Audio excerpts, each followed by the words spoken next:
bene dal 5 al piano, piano siete lunghissimi, lo era, rallenta, rallenta, lo era, rallenta, andate un po' più avanti voi quattro del secondo nastro, piano, piano, andate in fondo, aspettate i segnali signori, piano, andate in alto, aspettate i segnali,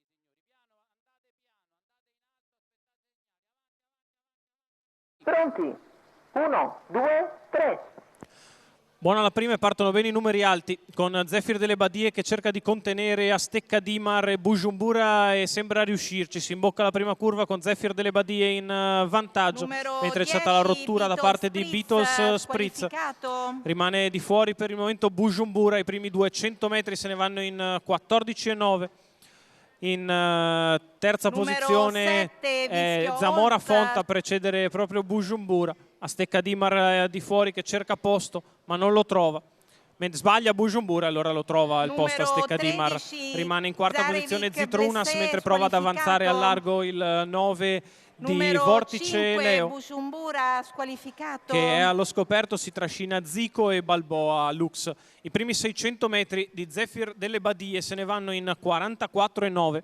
In seconda posizione Zamora Font, in terza Astecca Dimar, poi l'1 di Big Lan mentre muove con decisione in mezzo alla pista Vortice Leo, che aveva trovato l'anticipo da parte di Zitrunas.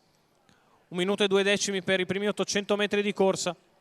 In vantaggio Zefir delle Badie, nella sua scia c'è sempre Zamora Font. Vortice Leo di fuori, Zitrunas in seconda pariglia, avanti a Zico. Quindi Balboa Lux in quarta pariglia esterna, chiude alla retroguardia Aleph Lux. Davanti alle tribune Zefir delle Badie in vantaggio, in controllo nei confronti di Vortice Leo al suo esterno, Zamora Font allo steccato, la seconda pariglia è sempre per Zitrunas, c'è stato un 14,8 davanti alle tribune mentre galoppa Zaffiro Como.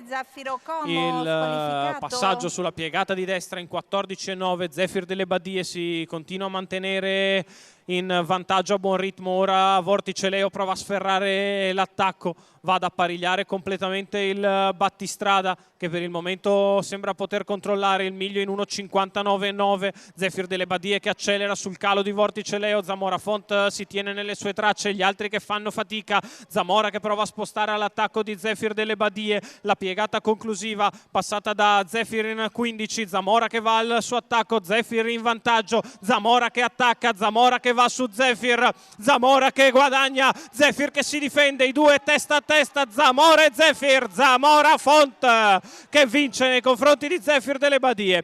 Al terzo posto è Vortice Leo, al quarto Balboa Lux a precedere probabilmente Astecca Dimar. 29,3 e 29,3 gli ultimi due quarti. Carmine Piscoglio in sediola, Zamora Font, Francesco Cimino per l'azienda agricola Purlari.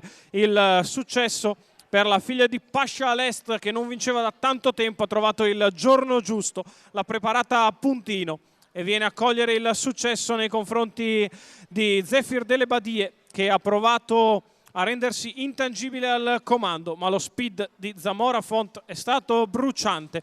Al secondo Zefir delle Badie, al terzo posto il 9 di Vortice Leo, al quarto Balboa Lux, il quinto per Astecca Dimar, 2-3-9 la Tris, 2-3-9-14 il quartet, 2-3-9-14 4 la combinazione possibile del quintet per la quinta corsa dal Savio di Cesena. Zamora Font e Carmine Piscoglio.